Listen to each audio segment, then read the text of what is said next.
for folks who don't know what SJRC Texas is all about and what you do, give us the lowdown. Mm-hmm. Well, SJRC Texas, we're formerly known as St. Jude's Ranch for Children.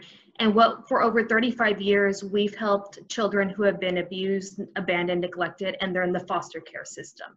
So these are children who have been removed from their homes for various reasons, and they're put in our care. And we can care for them anywhere from a few weeks. We've had some children that have been with us for 8 or 9 years.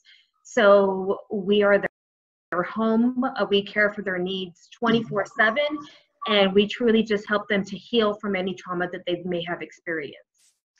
And so in the situation that we're under right now, where it's work at home, stay at home, you're dealing with a lot of kids under several roofs. So how are y'all faring? We have 2 campuses, one in Bulverde and New Braunfels, and our kids are quarantined there, despite everything that's going on, and we're doing everything we can to keep them on campus, just to keep them safe and healthy, because it's our responsibility to do so. So we don't have any visitors on campus. We have limited staff, just the staff, of course, that are there to work the shifts, basically one-on-one with the kids. And we aren't allowing our children to leave campus at this time for any reason. So we're doing everything we can. Of course, it's almost double the amount of food that we're giving them. You know how, teenagers can eat. I have 2 within my home and they can eat. So we're doing everything we can, to just keep them fed. And like I said, safe and healthy, and it's double the food right now, double the activities, doing all that we can to keep them engaged during this time as well. And anyone who is right now at home trying to work at home and also provide schooling for their children at home, they know the added stress that they're dealing with and the bigger challenges that they have. But then you multiply that by 200, because you're taking care of more than 200 people right now, youngsters right now, correct? Yes, and it can be challenging. I have right now my 5-year-old is in the other room, as well as my 16-year-old daughter, and it's working from home as well as homeschooling them, and it can be tough and it's challenging at times, and so I can, again, any parents at home, I relate to exactly what you're going through. We're going through that on campus times 200. So we're doing everything we can to ensure that they're still getting their education. They're still getting any therapy or healing that they may need from trauma, as well as keeping them just engaged and safe and healthy. And in addition to taking care of all of those kids, you're also dealing with what most people are going through right now. That's a loss in donations, which is the equivalent of someone losing a job. So what can people do? How are you able to make it during this tough time? Well, we rely heavily on help from the community. Like I mentioned earlier, we care for the kids 24/7, but we only receive 50% of the funding from the state. So the remaining 50%, we rely heavily on the community and fundraising events. And so since many of our fundraising events were canceled because of everything going on, that is putting us at a little bit of loss for funding. So that's where we're truly asking the community just to wrap their arms around us, wrap their arms around our mission, and just keeping these children safe and healthy, and just hopefully, joining our village and wanting to help us. And really, any amount that you can give will be helpful. Yes, any amount, whether it's $5. $5 is enough to buy us toiletries for one of the teenagers. $25 can buy us a meal for all week for one child. So anything that you give us will definitely be helped and go directly to the children that we're helping.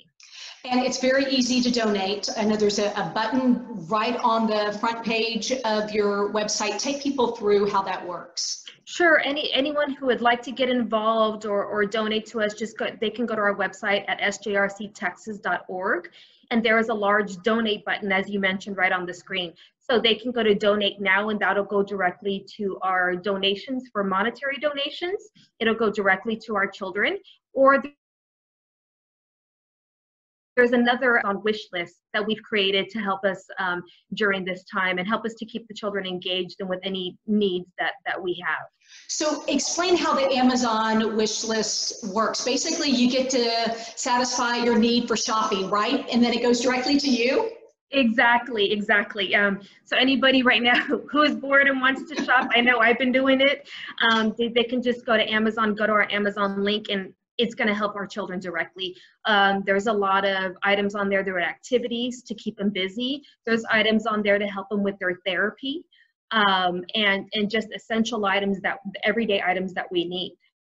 And I know that you deal with the after effects of abuse, neglect, abandonment, just horrible things that happen to so many children in our area. It also happens to be April is National Child Abuse Prevention Month. And so I'm sure that you as a child advocate are concerned about what is happening with so many kids who are isolated from others right now, and this added stress that's on already stressed out parents.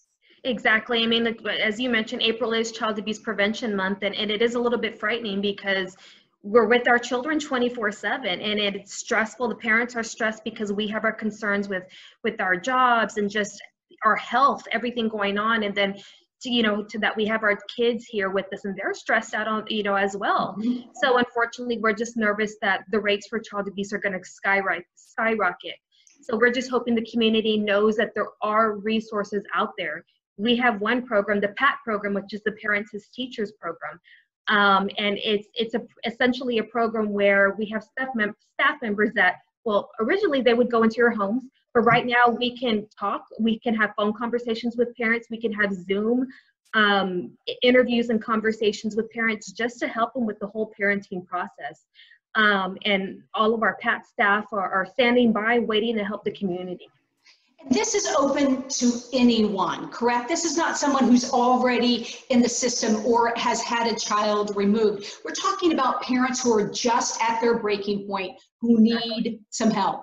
Exactly. And so we do take a lot of families that are within the system and so forth, but no, we're open. We want to help any family that is out there in the community that might want that extra help with parenting. Maybe they have questions, they don't know if maybe they're doing something right. They want just tips to help them in stressful times and to be able to help their child as well. So that's what we're here for.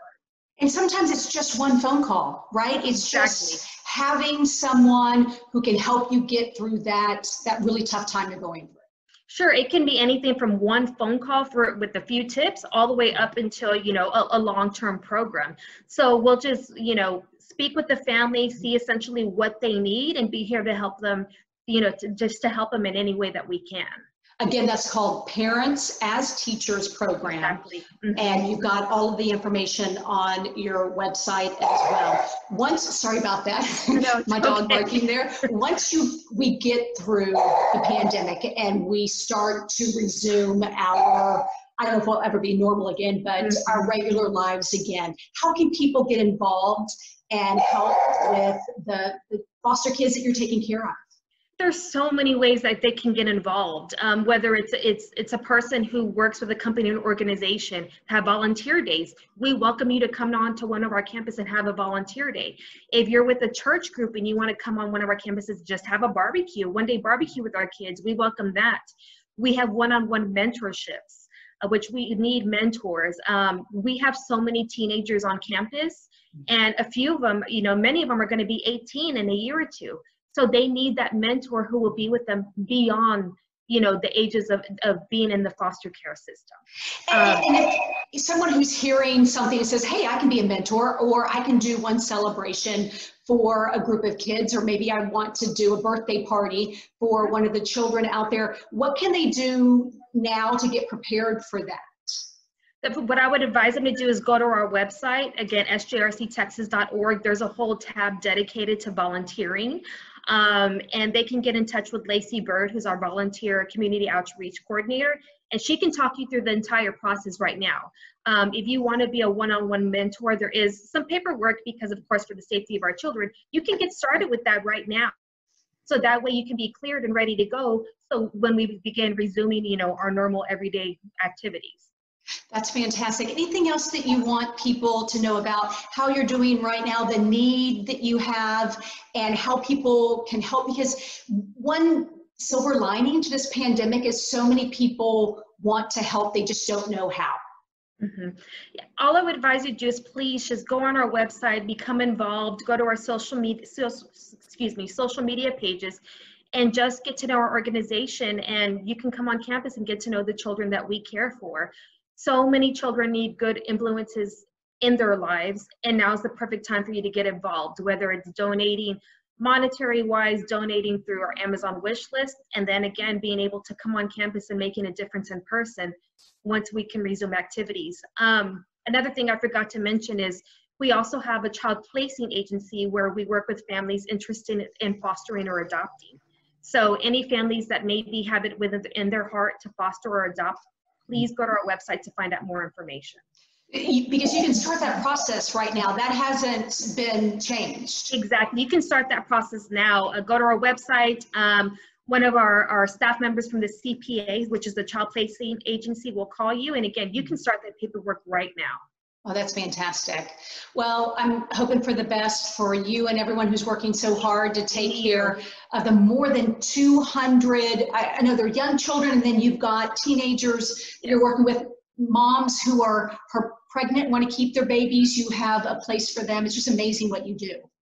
Oh, thank you so much. Thank you for having me on here and just talking to me today. Okay, thank you. Thank you. And